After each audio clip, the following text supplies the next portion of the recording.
Buongiorno a tutti e grazie per essere ancora con noi per una nuova chiacchierata di nuova pedagogia. Oggi abbiamo Giulia come ospite. Ciao Giulia. Ciao a tutti, ciao Adele. Giulia è una cara amica, noi siamo state amiche di scuola, diciamo, anche se Compagne. compagne di scuola. E, si sa, a scuola nascono delle amicizie e tra di noi si può dire che sia nata una profonda sintonia dovuta, non lo so, non so se a vite precedenti o comunque ci sono delle persone con le quali naturalmente sei connesso. Ecco, Giulia è una di queste. Abbiamo tante, diciamo, ehm, argomenti che amiamo in comune e uno di questi è l'astrologia. Giulia è stata reclutata nello staff della Libera Università e inizierà a gennaio il corso di Astrologia 2, cioè quello sulla lettura della carta del cielo, perché per noi della nuova pedagogia l'astrologia è uno strumento davvero molto prezioso. Il motivo per il quale abbiamo reclutato Giulia, oltre che appunto è un'amica, è perché lei darà anche un taglio, o comunque ci introdurrà poi in successivi incontri all'astrologia vedica, che è l'unica lettura del cielo effettivamente basata sulla precessione degli equinozi. Quindi una lettura diciamo attuale, io direi animica, ma di questo insomma ne parleremo poi diffusamente nel corso con Giulia. E quindi io partirei, Giulia, se sei d'accordo, con la nostra prima domanda. Eh, Certo, sono pronta. Cara Giulia, quale sarà il ruolo delle stelle nel mondo che verrà? Il ruolo delle stelle nel mondo che verrà sarà quello di creare di nuovo un ponte. Le stelle sono sempre state, se ci ricordiamo anche per i navigatori nel senso proprio chi solcava i mari, non i navigatori di Google. Ecco, sono sempre state i punti di riferimento. Scusate, c'è la gatta, l'amicia, che si muove perché anche lei vuole dire la sua, quindi è sempre che mi sposta lo schermo. E quindi l'astrologia nella nuova era sarà sicuramente importante quanto lo era nell'antichità. Anzi, l'astrologia e l'astronomia un tempo erano un tutt'uno. Se studiamo le civiltà antiche, i saggi di un tempo andavano proprio sulle ziggurat, sulle piramidi a osservare il cielo, a capirne messaggi e a collegarsi proprio con tutto ciò che c'era sopra, perché certo che dobbiamo collegarci alla madre terra, avere rispetto al nostro pianeta, ma anche avere uno sguardo più ampio è tanto importante quanto avere una vita e un pensiero ben radicato. Quindi l'astrologia, secondo me, nella nuova era sarà proprio una ricongiunzione con le nostre radici, che non sono soltanto terrene, ma sono anche celesti. Vero? E quindi Sì, tornerà a essere una guida. condivido pienamente, ma allora, andando nel presente, Giulia, che cosa stai facendo per implementare la tua visione del ruolo che avranno le stelle nel futuro? Parlaci un po' di Sicuramente. quello che stai facendo adesso, no? Tante Yes. cose. Tante sì, tante che però alla fine hanno come, diciamo, obiettivo, anche se poi parlare di obiettivo è sempre relativo perché l'importante è il viaggio, però tutte le cose che porto, diciamo così, attraverso i miei studi hanno sempre lo stesso focus, cioè andare sempre di più verso anche una precisione di quello che veramente è l'astrologia. Quindi io sto portando avanti da un po' di tempo lo studio dei 13 segni, quindi non solo è un'astrologia siderale, quindi vedica, ma addirittura anche la parte legata al segno dello fiuco, che per tanti non esiste, in realtà è lì, e quindi sto implementando i miei studi e le mie ricerche in questo senso e divulgando, quindi ho il mio canale YouTube dove appunto spiego varie lune, cosa succede nella luna piena e nella luna nuova, in che segno sono veramente, per ricollegarci al tempo reale che stiamo vivendo, perché è un po' tutto traslato in questo momento, no? E quindi assolutamente lavorare sia a livello di individuale, quindi fare i temi natali, leggere nelle vite delle persone cosa sta accadendo, ma anche a livello globale, ricongiungere riaggiungerci sempre anche all'inconscio collettivo, perché i pianeti non sono solo attori dentro di noi, ma sono grandi attori che muovono e che comunque accarezzano l'inconscio collettivo. Quindi sono entrambi, infatti nella Carta del Cielo abbiamo i pianeti personali e quelli transpersonali, che appunto significano Esatto. quelli globali. Uno dei motivi per i quali noi non siamo una scuola di astrologia, ci tengo a precisarlo perché la Libera Università si occupa di nuova pedagogia, ma per un neopedagogista avere una base archetipale e soprattutto avere la possibilità in autonomia di capire una carta del cielo significa per esempio aiutare i propri bambini, avere un'idea della missione di quell'anima, perché noi comunque siamo psicosintesisti, cioè noi seguiamo Assaggioli. Assaggioli faceva le carte del cielo ai suoi pazienti per capire se le sue patologie erano di tipo anche animico, per esempio.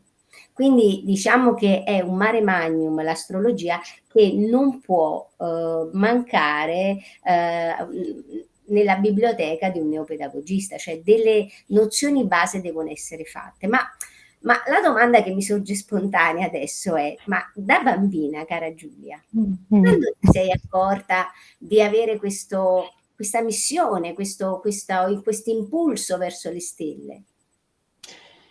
Guarda, quella bambina è ancora qui presente, quindi ti parlo come se fosse proprio qua.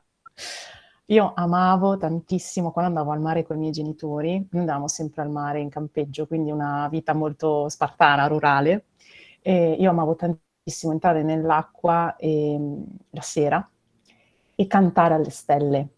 Proprio vedevo le stelle che iniziavano a sorgere e io amavo quel momento. E l'ho fatto poi anche non al mare, quindi tornavo a casa, la sera mi ricordo all'imbrunire sul mio balconcino della piccola cittadina dove son cresciuta e io parlavo con le stelle. E questa cosa è rimasta, tanto che quando vado ai concerti io spesso all'aperto, proprio invece di guardare il palco, guardo sopra. E poi ho scoperto che quella stella che guardo sempre è Vega, è una stella precisa. E quindi è stato da lì, forse c'è il ricordo di dove veniamo. Eh sì, sicuramente È anche quello. molto Beh, se tu pensi che io da bambina dissi a mia mamma che volevo fare l'astrologa e lei non capiva nemmeno cosa significasse fare l'astrologa, io non so da dove l'ho presa questa parola. Quindi chissà da quanti... Poi non ho vite. fatto l'astrologa perché io non sono astrologa, sono solo una studiosa di astrologia, ma è un'altra cosa. Chissà da che studi veniamo, da quali esperienze veniamo, e la cosa buona, secondo me, è che noi abbiamo mantenuto questo contatto con la nostra provenienza, perché è un po' banale dire che noi siamo solo terrestri, noi comunque siamo esseri galattici e rimanere in contatto con le essenze che ci siamo portati dietro e chissà quante vite, secondo me è fondamentale. Aprire una visione, no? È Pe fondamentale. sì, rimette un po' in prospettiva alcune cose. Esatto. Ma allora prima di salutarci, perché la nostra intervista è finita, io direi di approfittarne. Vabbè, io vorrei dire una cosa tecnica ai nostri followers. Di solito faccio l'astrologia 1, di solito lo faccio all'inizio dell'anno. Quest'anno lo sto anticipando a dicembre per dare la possibilità a chi vuole accedere poi ad Astrologia 2 che partirà a gennaio.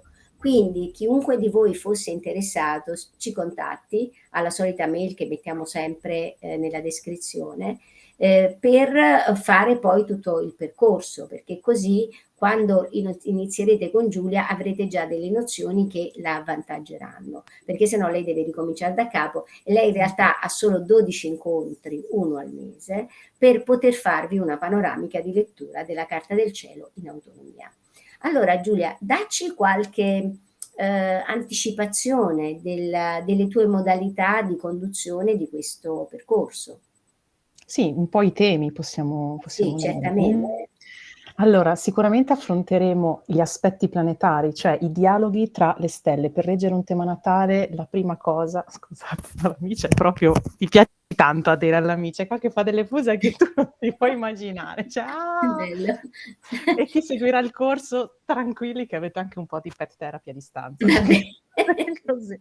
Comunque, le tematiche saranno sicuramente legate passo a passo a come leggere un tema, quindi partendo proprio da il dialogo, gli aspetti planetari, che sono proprio i rapporti tra i pianeti, quindi tra le parti, no, interiori. Ci saranno i transiti, quindi come leggere un transito, quindi come capire il momento preciso, o un momento passato o un momento che potrebbe avvenire sulla carta di una persona, ma anche di una situazione, ok? Perché il tema natale noi possiamo farlo sicuramente su qualsiasi persona o essere vivente, ma anche una situazione, per esempio. Certo, un evento. Esatto. E poi anche si potrebbe fare, anzi faremo sicuramente un accenno al ritorno del sole, che è un'altra cosa molto interessante, che proprio ci porta in un'astrologia, tra virgolette, evolutiva, nel senso che il ritorno del sole ci ricorda che noi siamo in continua evoluzione, e rappresenta il giorno del compleanno, Eh sì.